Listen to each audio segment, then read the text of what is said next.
Oiê! Que bom que você voltou, que bom que você está aqui e vai acompanhar comigo a leitura do segundo livro do canal Alimente-se. O Alimente-se é um projeto que surgiu pelo incentivo de uma paciente minha que me disse que não conseguia ler, que simplesmente a rotina dela era muito caótica, estava muito caótica naquele momento. E aí eu pensei, bom, que tal se eu fizesse a leitura do livro aqui no YouTube, né? Para quem não consegue ler, de repente consegue ouvir enquanto tá dirigindo, enquanto tá no ônibus ou fazendo alguma outra tarefa que não demanda tanta atenção. Quer dizer, dirigir demanda bastante atenção. Porém, quando nós estamos fazendo um trajeto conhecido, dá para colocar ali um sonzinho, enquanto a gente está indo pelo caminho, a gente consegue ouvir. Talvez não consiga prestar atenção 100% das coisas, mas ok. A gravação tá ali, dá para voltar e reassistir em outro momento. Bom, eu acho que eu não preciso repetir todo o blá blá blá que eu fiz no primeiro livro, mas algumas coisas eu acho que é importante falar de novo, né? Nós vamos iniciar, então, a leitura do segundo livro da Sophie Deran, que é Os 7 Pilares da Saúde Alimentar. Lembrando que eu tenho autorização dela para fazer esse trabalho de leitura aqui no YouTube. Eu sou aluna da Sophie, fiz o método Sophie presencialmente em 2022, lá em São Paulo. E depois fiz o curso dela de transtornos alimentares online. Então, a gente tem, assim, eu tenho um carinho muito grande, uma admiração muito grande pela Sophie e por quanto ela foi corajosa, porque hoje se fala mais, tem se falado mais sobre comportamento alimentar e abordagem não dieta. Mas lá atrás, quando a Sophie começou, realmente como dizem na internet, né, era só mato. Eu acho que ela foi muito corajosa porque ela trouxe muitos conceitos à tona e de uma linguagem simples, porque os livros dela, tanto o Peso das Dietas quanto Os Pilares da Saúde Alimentar, são livros para a comunidade em geral, não são livros para profissionais, né? Embora acredito que os profissionais que trabalham nessa abordagem, trabalham nessa linha, devam com certeza ler esses livros. Bom, dito isso, quero ler aqui a dedicatória que a Sophie colocou para mim aqui no livro, que eu comprei esse livro, até tem uma data aqui, 15/7/2022, foi durante o curso do Método Sophie lá em São Paulo. Para a querida Liliane, um grande prazer tê-la conosco no curso Método Sophie. Parabéns pelo trabalho lindo. Aqui, os 7 pilares da saúde alimentar para fazer as pazes com a comida e com o corpo. Bon appétit, Sophie. E esse livro é tão fantástico porque ele não é uma repetição do Peso das Dietas, embora ele reforce alguns conceitos muito importantes que já foram colocados e mencionados lá. E por ele ser tão maravilhoso, eu quero ler até a aba do livro, tá? Essa orelha aqui, que eu não sei o nome. Vamos começar por aqui. Ao contrário do que geralmente ouvimos, uma relação saudável com a comida não se constrói com foco, força e fé. E não tem nada a ver com comer pouco e malhar muito. Isso porque nossa saúde e nosso bem-estar vão muito além do peso corporal e envolvem o equilíbrio de todos os aspectos da vida. Gente, guardem essa palavra, equilíbrio. Em seu livro anterior, O Peso das Dietas, Sophie Deran mostrou por que as dietas restritivas não funcionam e podem até trazer prejuízos à saúde, abrindo caminho para uma relação conturbada com a comida e até para o desenvolvimento de transtornos alimentares. Em Os 7 Pilares da Saúde Alimentar, ela está de volta trazendo as reflexões e orientações necessárias para você mudar seus hábitos e fazer as pazes com o corpo e a comida de uma vez por todas. Com as atividades práticas, sugestões de organização na cozinha e a roda dos 7 pilares, um inteligente recurso de autoavaliação para ser usado ao longo de todo o processo, Este livro levará você a se reconectar com sua sabedoria corporal e retomar as rédeas da própria saúde. Mais do que uma nova visão sobre a alimentação, esta é uma jornada de autoconhecimento que vai transformar os aspectos mais importantes da sua vida. Aqui na outra aba tem a apresentação da Sophie. A Sophie, ela é engenheira agrônoma e nutricionista franco-brasileira, doutora pelo Departamento de Endocrinologia da USP, e aqui conta um pouquinho sobre a formação dela, que é um tanto extensa. E ela se intitula Ativista contra as Dietas Restritivas e Defensora do Prazer de Comer com Consciência. Guardem essa palavra, prazer de comer, isso é bem importante também. Bom, a nossa leitura hoje será da introdução, dependendo do tempo, eu vou ler o primeiro capítulo. Mas eu quero colocar aqui para vocês, então, como que o livro está dividido. A parte 1, repensando a relação com o corpo e a alimentação. Dentro da parte 1 tem o capítulo 1, o peso das dietas e o comer saudável. O capítulo 2, comportamento alimentar e o processo de mudança de hábitos. Capítulo 3, a roda dos 7 pilares da saúde alimentar. Esses 3 capítulos fazem parte da parte 1 do livro. Aí tem a parte 2, que contempla o capítulo 4, antes de começar, o capítulo 5, os pilares. Aí vem o pilar 1, 2, 3, 4, 5, 6 e 7. E aí as palavras finais. Então o livro é dividido em parte 1 e parte 2. Hoje nós vamos começar aqui, então, pela introdução. Os agradecimentos eu vou pular. Seja bem-vindo a este livro que foi pensado e escrito para você que está buscando soluções para ficar em paz com a comida e com seu corpo, passando longe das dietas restritivas. Vou apresentar o melhor caminho, baseado em evidências científicas, para ter um estilo de vida com saúde e bem-estar, um peso saudável e sustentável, e com isso também ganhar longevidade. Se você acha que fechar a boca e malhar é a fórmula mais eficiente para ter saúde e emagrecer, estou aqui para te convencer a rever esse conceito. Sei que ouvimos e lemos isso em toda parte quando se trata de estratégias para ser mais saudável, e esse saudável aqui entre aspas. Mas quero mostrar que existe outro caminho que não passa pelas ideias de viver controlando tudo que se come, deixar de consumir coisas gostosas ou ficar horas na academia. Mas afinal, quem sou eu para poder falar assim contra a dieta?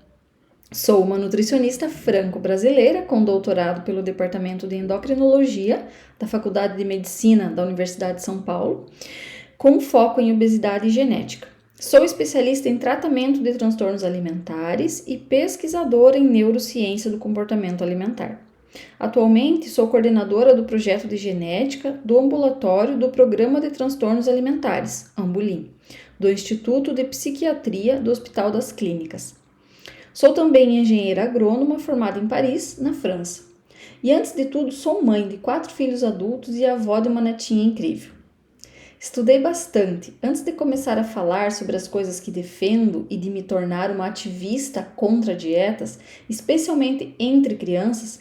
Tudo que falo aqui é baseado em ciência. Sou nutricionista com ciência e consciência. Consciência, ciência e consciência. É um bordão que a Sophie sempre usa, eu acho o máximo, assim. No meu primeiro livro, O Peso das Dietas, lançado em 2014, ele teve uma segunda edição revisada e atualizada em 2018. Expliquei por que oriento as pessoas a pararem de fazer dieta restritiva para emagrecer. Porque simplesmente não é algo saudável nem sustentável e pode piorar a saúde, sua relação com a comida e até fazer ganhar mais peso a longo prazo. Queria ajudar o máximo de pessoas possível a entender que é normal fracassar na dieta e voltar a engordar depois de ter perdido peso de maneira rápida, com restrições. Os estudos mostram que fazer dieta não funciona em 95% dos casos. Não é culpa sua. Isso aqui vale a pena repetir, porque as pessoas elas ainda têm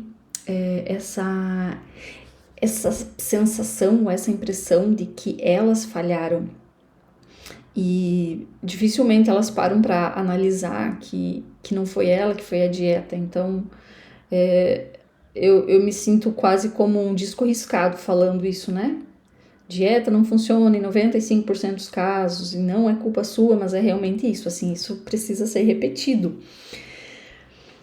Não se trata de falta de disciplina ou de força de vontade. Nosso cérebro odeia restrição e faz de tudo para você fracassar na dieta e voltar a comer. Lembre, comer, o alimento, significa sobrevivência. Então, esse instinto, o instinto de sobrevivência, vai ser sempre mais forte do que qualquer outra coisa. Dietas restritivas podem até dar resultado a curto prazo, mas hoje está claro que a longo prazo levam a um risco maior de engordar, além de prejudicarem a saúde e abrirem caminho para uma relação conturbada com a comida e até transtornos alimentares. Bom, isso aqui não precisa nem de evidência científica para a gente perceber que isso é verdade, porque as próprias pacientes, elas têm essa noção, né, de que quando elas começaram o processo de fazer dieta, elas tinham um determinado peso, não estavam satisfeitas, né, com aquele peso, mas ao longo do tempo, fazendo dieta, o que aconteceu? O peso só foi aumentando. Então, é o que acontece. Quando lancei o peso das dietas, estava insegura em relação a como ele seria recebido pelos leitores. Afinal, é um livro que vai contra muito do que estamos acostumados a escutar e do que aprendi na faculdade, tanto na França quanto no Brasil. Imagine minha surpresa e felicidade quando descobri que o livro estava fazendo grande sucesso, não somente entre o público leigo, mas também entre os profissionais de saúde.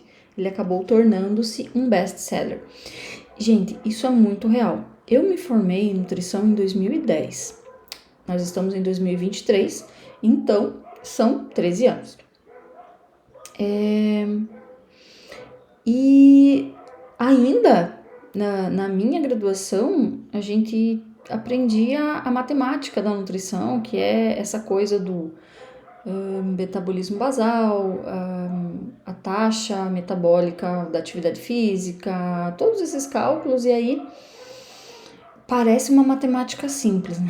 Essa coisa do reducionismo da nutrição. E eu acho que as graduações, elas continuam indo por esse viés. Só que a diferença é que hoje existe um movimento bastante robusto de profissionais que ou se identificam com esse caminho e estão trilhando esse caminho do comportamento alimentar e de olhar para essas questões, não só essa matemática simples da nutrição, que não funciona, ou profissionais que trabalharam muitos anos clinicando e não vendo o resultado, ou não vendo, assim, vendo que o negócio não estava funcionando. Então, essas pessoas estão se voltando para esse outro olhar da nutrição. E isso é ótimo, né? Mas, ainda de forma geral, o que eu vejo? Eu acho que quando ainda é assim, né? Quando a gente fala de nutrição, de nutricionista, eu sou nutricionista, as pessoas olham meio torto assim, você tá... não é para você ver isso, não olha meu prato. Então, assim, ainda existe essa ideia de que o nutricionista é um fiscal, um policial alimentar e é aquela pessoa que vai estar demonizando os doces e todos os alimentos e todas essas coisas fora de contexto que são tão difundidas, né? Principalmente por essa coisa toda da mentalidade da dieta. Então, é uma pena que a gente tenha construído, e eu acho que o nutricionista tem responsabilidade nisso, a gente tenha construído essa imagem negativa para nós profissionais, né? E aí, o profissional, ele parece, né, é até engraçado falar isso, mas parece não, isso é fato.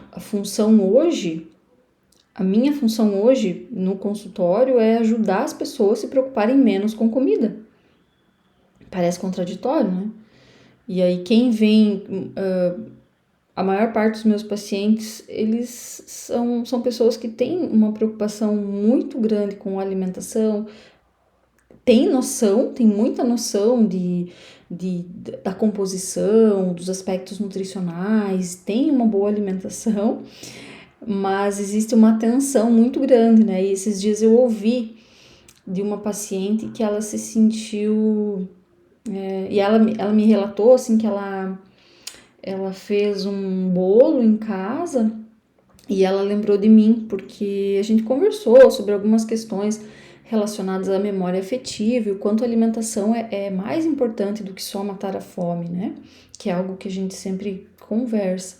E ela fez um bolo e ela comeu aquele bolo e sentiu muito prazer comendo aquele bolo e repetiu, comeu mais uma fatia. E eu achei muito bacana, assim, que ela me contou que ela se sentiu livre para contar para mim que fez o bolo e que comeu o bolo, e que talvez se fosse em outro momento, um outro contexto profissional ali, uma outra abordagem profissional, talvez ela não contasse. Então veja o quanto que o nutricionista ele quase que ele tá dentro de um estereótipo de alguém quase que do mal, né? Ai, sei lá. Nossa, vamos voltar para a leitura. Hoje está claro que precisamos parar de reduzir o peso a um simples cálculo de calorias e de condicionar nossa saúde ao emagrecimento e ao lema foco, força e fé, como se propaga em tantos lugares, dos consultórios às redes sociais e capas de revistas. O caminho da saúde vai muito além disso. É preciso primeiro fazer as pazes com o peso, o corpo e a comida. De tanto estudar, são mais de 25 anos, cheguei a 3 dicas simples que resumem tudo o que aprendi ao longo do tempo investigando esse assunto. Diga não às dietas, coma comida fresca e caseira, cozinhe. Como assim? Tão simples? Mas simples não quer dizer fácil. E aqui, nossa, daria para falar muita coisa, né, sobre esses 3 pontos. Porque o diga não às dietas. Como dizer não às dietas se nós estamos o tempo inteiro inseridas em ambientes em que as pessoas só falam de comida, ou só falam de dieta, ou só falam o quanto não deveriam comer aquele alimento? É bastante desafiador. Porque é uma informação que realmente está por toda parte. Aí, vamos olhar para o tópico número 2, como a comida fresca e caseira. Tem regiões, eu, por exemplo, moro em uma cidade pequena, relativamente pequena, né? Depende de onde você está me assistindo, mas a minha cidade tem 85 mil habitantes. É uma cidade pequena, uma cidade em que a gente consegue ter acesso a alimentos frescos. A gente tem uma feira aqui na cidade, uma feira orgânica que vem crescendo. Tem muitas pessoas que têm horta, inclusive aqui no condomínio onde eu moro a gente tem uma horta. Mas eu sei que isso não é uma realidade em cidades muito grandes, em outros locais. As pessoas... Isso de comer comida fresca e caseira pode ser desafiante, dependendo de onde essa pessoa está inserida, né? E o tópico número 3, cozinhe, nossa, nem se fala. Isso de cozinhar, primeira coisa que vem à mente. Ah, tá, então a mulher vai chegar em casa e vai cozinhar, peraí. Esses dias eu até vi um vídeo da Rita Lobo comentando sobre uma tributação que parece que está acontecendo aí com produtos ultraprocessados, e eu achei interessante que no vídeo dela ela coloca, né, que cozinhar não é um dom, que ela ensina as pessoas a cozinharem já faz muito tempo, que qualquer pessoa pode aprender a cozinhar, e que essa função tem que ser dividida entre os membros da família e não ficar a cargo apenas da mulher, porque ainda tem muito, né, essa ideia de que precisa a mulher que vai preparar as refeições, e aí realmente fica muito pesado porque depois de um dia inteiro de trabalho a gente só quer chegar em casa e descansar muitas vezes. Então essa organização, o próprio fato de no meio de uma rotina caótica, pegar a lista de mercado ou da feira, no caminho da volta, tô pensando aqui, né, voltando do trabalho e indo para casa, tem que ter alguém que vai fazer essas compras. tem que ter alguém que vai organizar, vai chegar em casa com toda essa comida e vai higienizar, enfim, organizar, colocar nos armários, na geladeira, tudo isso é uma função. Não é só o cozinhar, né?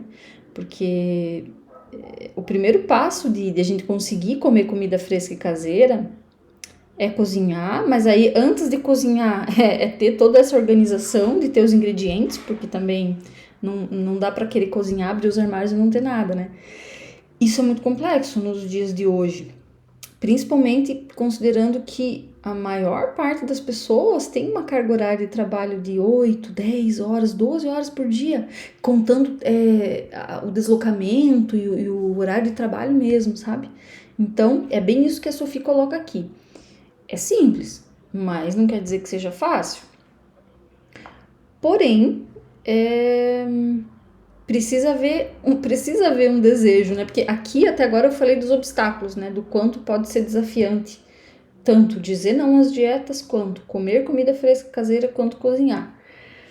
Porém, os benefícios de sair desse paradigma, os benefícios de ter um novo estilo de vida, eles são muitos, né? Só que pra gente perceber esses benefícios, a gente precisa realmente começar esse movimento, né? E a inércia é sempre mais difícil de ser vencida quando a gente realmente tá parado, mas quando a gente começa a se movimentar, as coisas começam a fluir. Vamos continuar aqui. Ao mesmo tempo que tinha o objetivo de desestimular as pessoas a fazerem dieta, eu pensava, mas se não é para fazer dieta, vou dizer o que aos meus leitores que confiam em mim e nos meus conhecimentos para mudar hábitos alimentares e emagrecer? Foi com isso em mente que desenvolvi o meu primeiro livro, 7 pontos importantes a serem avaliados quando o objetivo é conquistar uma saúde harmoniosa, melhorar os hábitos e pensamentos ligados à alimentação e assim chegar, por consequência, a um peso saudável e sustentável. Chamei esses 7 pontos de Os Segredos de Sophie, entre aspas. Fiz isso não somente por causa do meu nome, mas porque Sophie, do francês, significa sabedoria em grego. Assim, os segredos da Sophie são os segredos da sabedoria do corpo e da saúde. São fatores comprovados e fundamentais para uma vida saudável e em paz com a comida e com o corpo. Os 7 segredos são os seguintes. Segredo número 1. Faça as pazes com o seu corpo. Segredo número 2. Cuide do seu cérebro. Ele controla tudo. Segredo número 3. Pense sustentável. Não tenha pressa. Segredo número 4. Respeite sua fome e viva o presente. Segredo número 5. Coma melhor, não menos. Faça as pazes com os alimentos. Segredo número 6. Alimente-se de outras energias. Segredo número 7. Cozinhe e celebre a comida. Desde que o peso das dietas foi lançado, recebo muitas mensagens que mostram que essas orientações vêm ajudando muito as pessoas, tanto aquelas que estão sozinhas na tentativa de perder peso, quanto nutricionistas, médicos, psicólogos e outros profissionais de saúde que recebem no consultório pacientes em busca de ajuda para deixarem de brigar com a balança. Se você não leu meu primeiro livro, onde explico os detalhes desses 7 segredos, vou falar deles nos próximos capítulos. Fique tranquilo. O equilíbrio do corpo envolve mais fatores do que somente o que a pessoa come e quantas calorias gasta. É uma questão de fazer as pazes com a comida e o corpo e de mudar hábitos alimentares. Essa frase está até aqui bem destacada em amarelo. Porque é realmente isso, né? É mais do que olhar só para as coisas que a gente está comendo. Isso que é o diferencial dessa abordagem da Sophie. E é daí que vem até a própria Sophie posta algumas vezes isso no Instagram dela, que o nutricionista é também um profissional de saúde mental. Porque hoje a gente vive quase como uma epidemia de pessoas com questões emocionais bem sérias, e como a gente sabe que a comida nunca é só comida, sempre tem outros outras questões envolvidas, né? Então, como o nutricionista não vai olhar para isso, sabe? Como que o nutricionista vai apenas determinar quais alimentos e quais quantidades? Isso, assim, é muito, muito superficial. É uma abordagem muito superficial. Ah, funciona para algumas pessoas? Ok, talvez sim. Mas para a maioria das pessoas não funciona. Não é suficiente para dar conta da complexidade que é o ser humano. De acordo com a Organização Mundial de Saúde, OMS, o maior problema de saúde atualmente são as doenças crônicas, como as cardiovasculares e respiratórias, diabetes, hipertensão e câncer. Doenças crônicas são aquelas que se instalam lentamente ao longo dos anos. São, na maioria das vezes, evitáveis, mas difíceis de tratar. As doenças crônicas são um problema mundial, não só do Brasil, embora por aqui elas avancem em velocidade maior do que outros lugares e sejam responsáveis por mais de 70% do total de mortes ocorridas no país, segundo a OMS. Então veja, eu vou repetir esse dado. Aqui no Brasil, as doenças crônicas elas avançam numa velocidade maior do que em outros lugares. Uma parte disso pode ser, isso aqui é um adendo meu, tá? Pode ser pela permissividade ou pelas brechas todas que existem na legislação em relação à indústria de alimentos.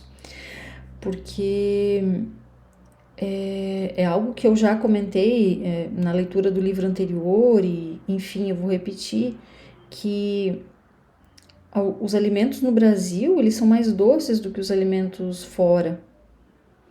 Desde iogurte, bolachas. Então, mas aí a indústria, quando ela é questionada, ela diz que o brasileiro tem um paladar mais doce. Tá, mas esse paladar foi construído ao longo do tempo. Então, como se chegou a esse ponto? E até resgatando o comentário que a Rita Lobo fez esses dias, em relação à taxação dos produtos ultraprocessados, eu acho que ela se mostrou a favor, né, pelo que eu entendi, e ela estava comentando o posicionamento de uma outra pessoa ali que fez uma defesa dessa taxação e tudo mais, mas aí eu fiquei pensando, quem é mais afetado ou quem consome mais alimentos ultraprocessados? Normalmente são as pessoas que têm menor poder aquisitivo, porque os alimentos ultraprocessados, eles são mais baratos. Esses dias eu passei no mercado e eu vi assim, tinha uma promoção, era R$10, 6 pacotinhos de macarrão instantâneo, daquela marca mais famosona, né? E aí a questão é, tá, se esses produtos vão se tornar mais caros, a ideia, quem estava defendendo originalmente essa iniciativa, a ideia dessa pessoa é de que, as pessoas mais pobres vão mudar o perfil de compra, o padrão de consumo alimentar, porque se esse alimento está mais caro, então eu vou comprar um outro alimento, mas assim, não sei se na prática é isso que vai acontecer. Antigamente eu pensava que sim, que a taxação era uma forma muito importante para a gente tentar reduzir o consumo desses alimentos e o impacto na saúde, mas agora eu penso, poxa, mas se essa pessoa tem pouco dinheiro e se esse era o único alimento que ela conseguia comprar e agora ela vai ter menor poder de compra porque esse alimento está mais caro, não sei. Bom, mas é algo que está fora do escopo aqui da nossa leitura, vamos continuar. O mundo inteiro está vendo os índices de obesidade crescerem e nenhum país conseguiu diminuí-los nos últimos 35 anos.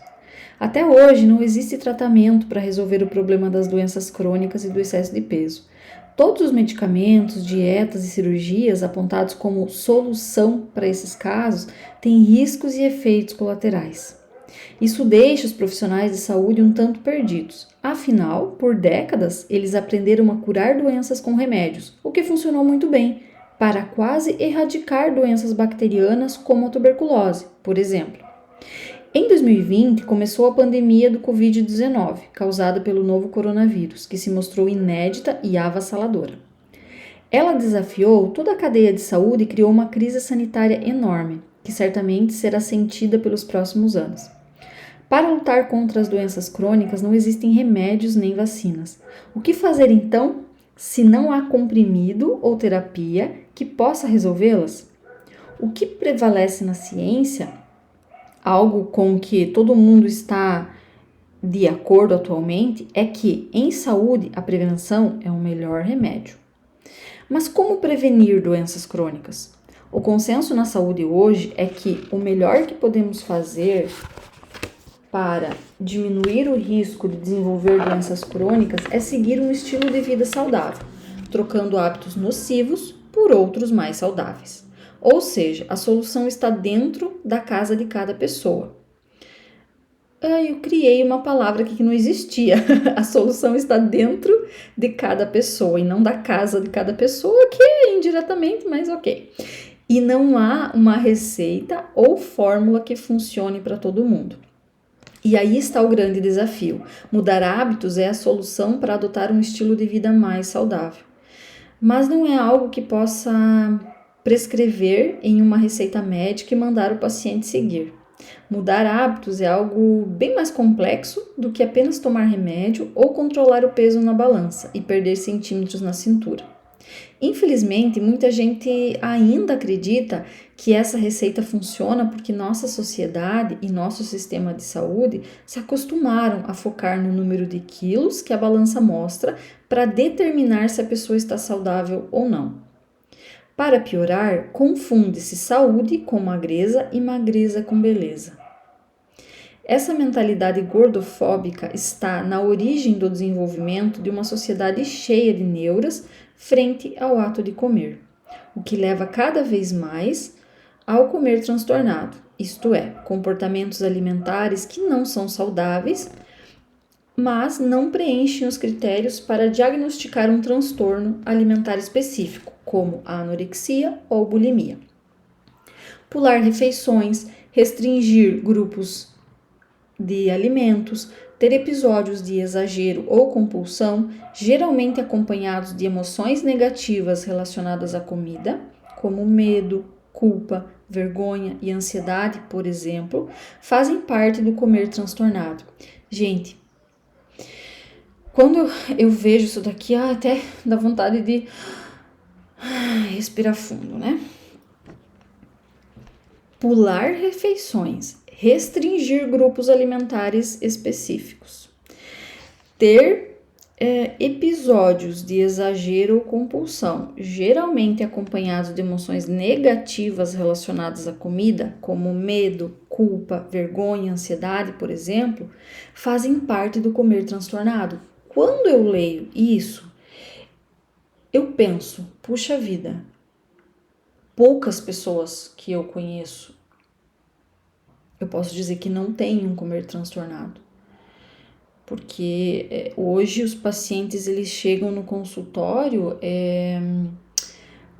com medo do arroz e do feijão. Eu lembro de um rapaz que eu atendi, que ele me disse assim, eu me sinto pesado depois que eu como o arroz e o feijão. E aí eu quis investigar esse pesado, se era ali uma questão de digestibilidade, enfim, e era culpa. Culpa, porque comer arroz com feijão é muito calórico, né? Nutri. Ai, que coisa horrível, gente. É bem complexo. Então, o quanto esse comer transtornado, ele tá presente na nossa vida, no nosso dia a dia. Pense você que está ouvindo essa leitura. Talvez você tenha um comer transtornado, né? Eu acredito que é bem possível que você tenha um comer transtornado, até porque talvez por isso você chegou até mim, até essa leitura, até os conceitos da Sophie. Vamos adiante. Pode-se dizer que é o meio do caminho entre o comer normal e o transtorno alimentar. Então, aqui, o comer transtornado é o meio do caminho entre o comer normal e o transtorno alimentar. Enquanto todo mundo se preocupa com o aumento da obesidade, uma outra epidemia silenciosa vem se alastrando pelo Brasil e pelo mundo, afetando principalmente os jovens, a epidemia dos transtornos alimentares. Você pode me perguntar, então basta mudar hábitos para ter uma vida mais saudável? É simples assim? Minha resposta é sim, só temos que melhorar nossos hábitos. Mas, vou repetir, simples não quer dizer fácil. Gente, hábito é algo que o nosso corpo faz no automático para economizar energia. Então, criar um novo hábito, tornar uma nova atitude um hábito, que é quando o nosso corpo então não vai gastar tanta energia e vai fazer no automático, é um processo que requer esforço e leva um tempo. E aí não é os 21 dias, pode ser que seja 21 dias, né? Aí esse 21 dias ele é um número que é utilizado para algumas, de 21 a 180 dias, né? Eu já aprendi isso até em outros cursos e tal. Mas depende da complexidade do hábito, depende do que a gente está falando, de quantas variáveis estão envolvidas com isso, né? Mas sim, vai precisar, a gente vai precisar investir tempo e esforço quando a gente quer mudar hábitos, mas é que vale a pena, mas naquele momento, no início, principalmente para sair da inércia, parece um tanto quanto além, muitas vezes, da condição ou da força que a gente tem naquele momento, por isso que muitas vezes é difícil começar. Ou também tem um outro detalhe, a pessoa ela busca um pouco ou muito disso vem da mentalidade de dieta, que é assim, eu não me contento com comer uma fruta. Para quem não come fruta nenhuma, então eu vou começar a comer fruta. Não, mas isso é pouco. Eu preciso comer fruta, verdura, tomar, 5 litros de água e fazer atividade física todo dia. Assim, não dá para sustentar muitas mudanças no longo prazo. Então, para quem não come nenhuma fruta, comer uma fruta é uma coisa maravilhosa. Depois que você se acostuma com isso, você pode acrescentar mais uma pequena atitude ali no seu dia a dia. Quando eu digo pequena, eu não quero reduzir a importância, eu quero dizer que aquilo que a gente faz aos poucos é igual poupar dinheiro, né? Se a gente consegue guardar ali um pouco de dinheiro todo mês, ao final do ano vai ter um valor maior, mas a gente tem uma tendência a subestimar a importância das pequenas atitudes. E isso é uma coisa errada. Então, é uma das coisas que a gente faz no consultório, é valorizar as pequenas, entre aspas, coisas que a pessoa consegue fazer de uma semana para outra, nesse intervalo de uma consulta para outra, porque normalmente, às vezes a pessoa acha que são pequenas coisas, mas a gente sabe o quanto aquilo significa trabalho interno. Para ressignificar, para lidar com tantas questões.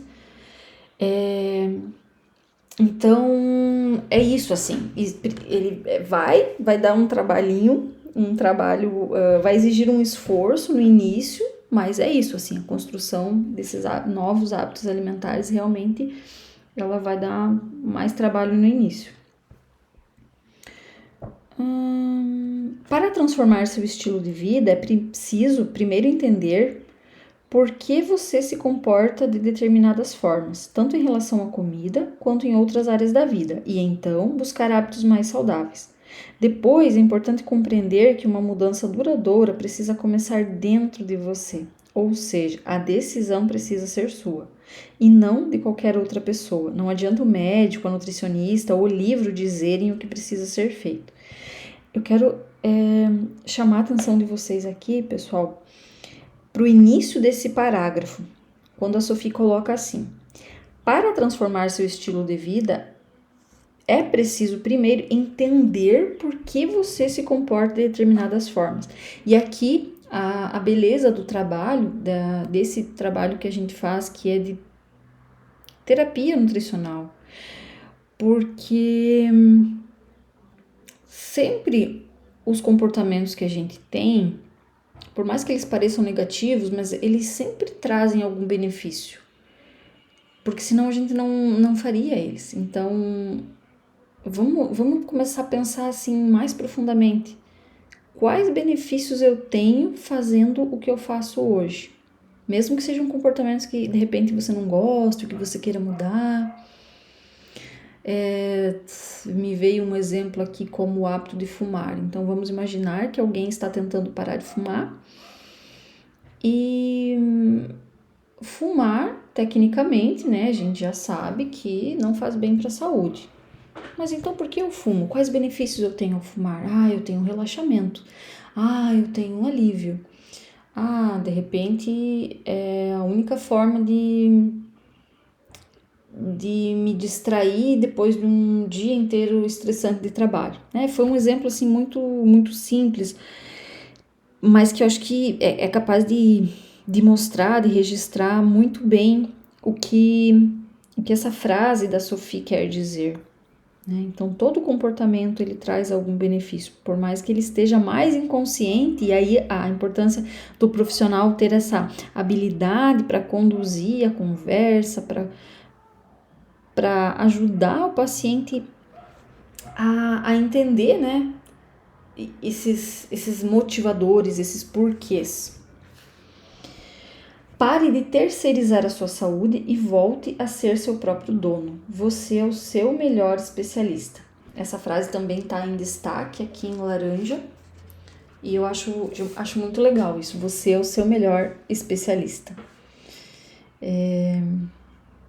Essa é mais uma das coisas que me encanta na abordagem comportamental da nutrição, porque por mais que o nutricionista seja especialista em alimentação, mas ele não é o especialista naquele sujeito que está ali no consultório, naquela pessoa que está ali na minha frente. Eu não sou especialista naquela pessoa. Eu posso ser especialista na nutrição, mas aí o indivíduo, ele é uma pessoa totalmente diferente de todas as outras. Então, não dá para simplesmente colocar ele dentro daquela caixinha e querer que funcione da mesma forma. Não vai funcionar. E é muito interessante tudo isso. É muito importante que você comece a se convencer disso. Então, essa frase remete, vou repetir, pare de terceirizar a sua saúde e volte a ser o seu próprio dono.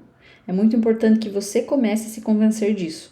Essa é uma transformação que acontece aos poucos, buscando progresso e não perfeição. Gente, guardem isso, buscando progresso e não perfeição. Se a gente busca a perfeição, a gente não vai conseguir ir adiante, porque hora ou outra vai acontecer ali algo que não vai sair do jeito que a gente esperava. E aí a tendência é jogar tudo pro alto e jaquei e aquela coisa toda que vocês já sabem, né? Então, buscar o progresso e não a perfeição. Afinal, ninguém acorda um dia pronto para colocar em prática um estilo de vida totalmente diferente. Não é preciso buscar nenhum conhecimento complexo, mas sim desenvolver habilidades para mudar, incluindo novos e melhores hábitos de vida. A maioria dos pacientes que chegam ao consultório já sabe muito sobre nutrição e saúde. Isso é verdade. Sabe que deve comer mais legumes, menos açúcar, diminuir a quantidade de refrigerante, fazer exercício, etc.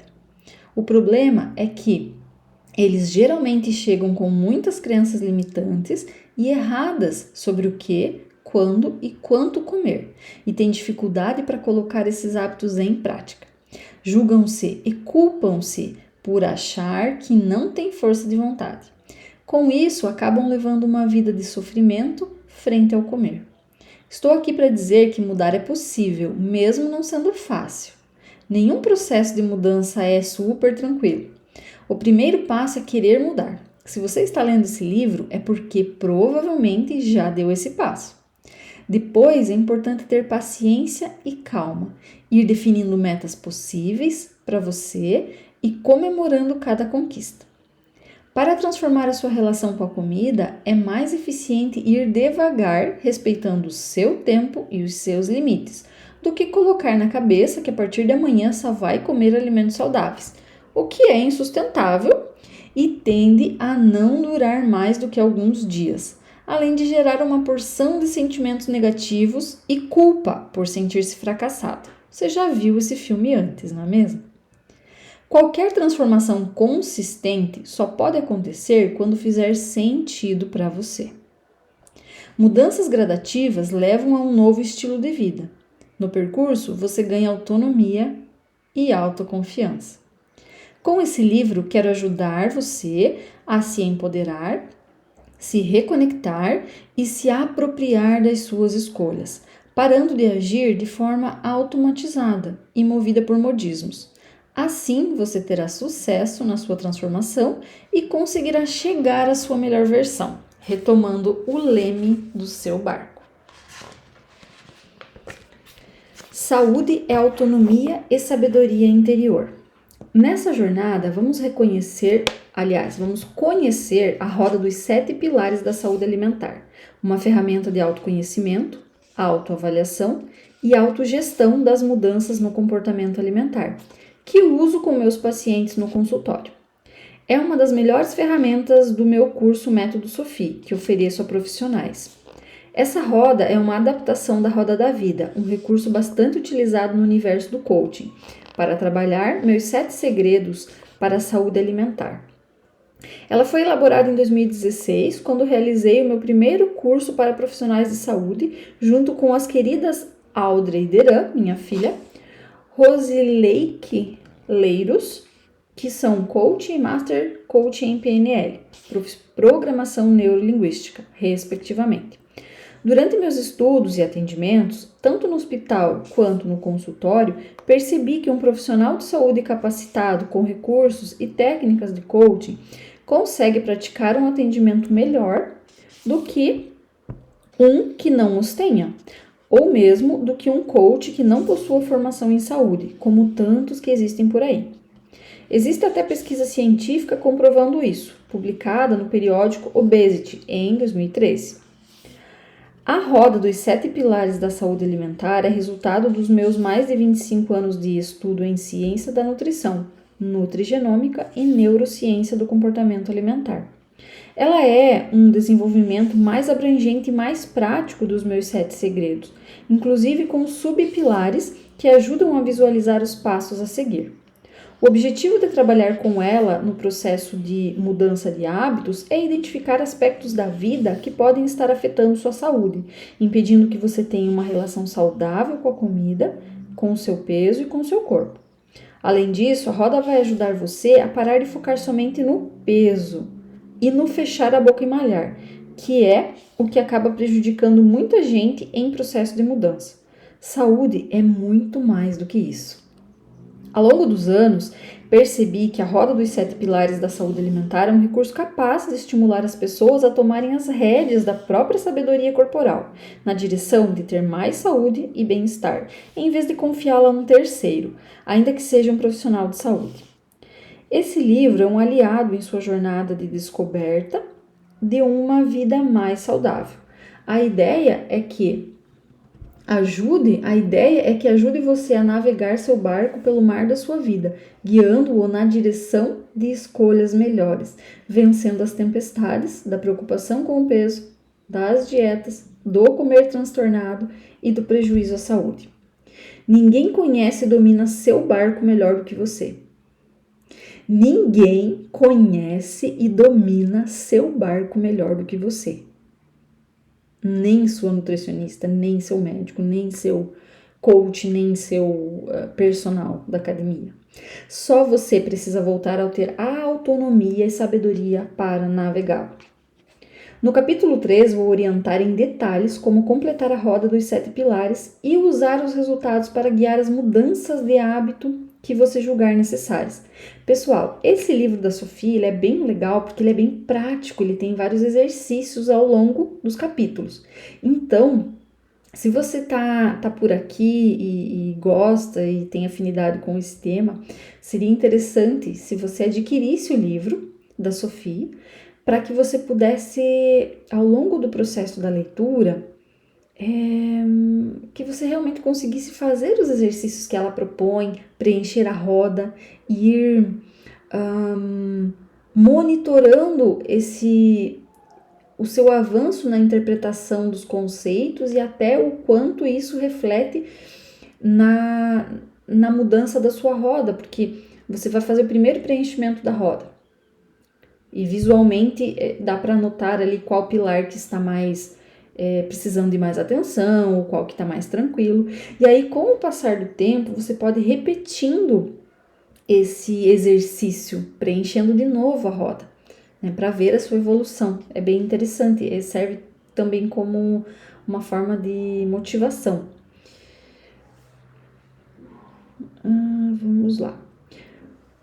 Por enquanto, vale saber que o momento de preenchê-la é uma oportunidade de autoconhecimento, empoderamento e conexão consigo mesmo, de entrar em contato com comportamentos muitas vezes inconscientes, mas que podem ter um peso grande no seu estado geral de bem-estar e na sua relação com a comida. Seu peso será consequência disso. Nesse livro, reúne também dicas, reflexões e atividades práticas para ajudar você na sua jornada individual. De sugestões de organização para facilitar a vida na cozinha até meditações rápidas para se acalmar em momentos de ansiedade. Quis oferecer informações e ideias simples que funcionem como aliadas para você se conscientizar e melhorar o comportamento alimentar. Tenho certeza de que você vai se surpreender e aproveitar muita coisa na sua caminhada. Lembre-se, ninguém sabe melhor do que você o que está sentindo agora e de que seu corpo precisa.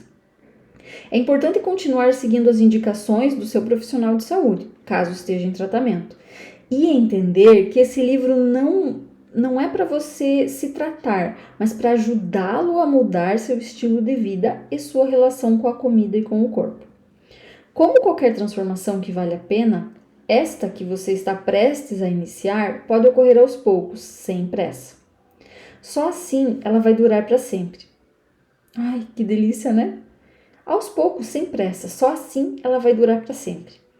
Isso vai lhe dar a oportunidade de perceber a si mesmo em cada etapa da sua jornada para ressignificar sua relação com a comida, o corpo e a saúde. Por fim, querido leitor, querida leitora, gostaria de dar um último conselho, antes que você mergulhe para valer nesse livro. Esqueça tudo o que você acredita que sabe sobre nutrição e adote uma mentalidade nova sobre o assunto a partir de agora.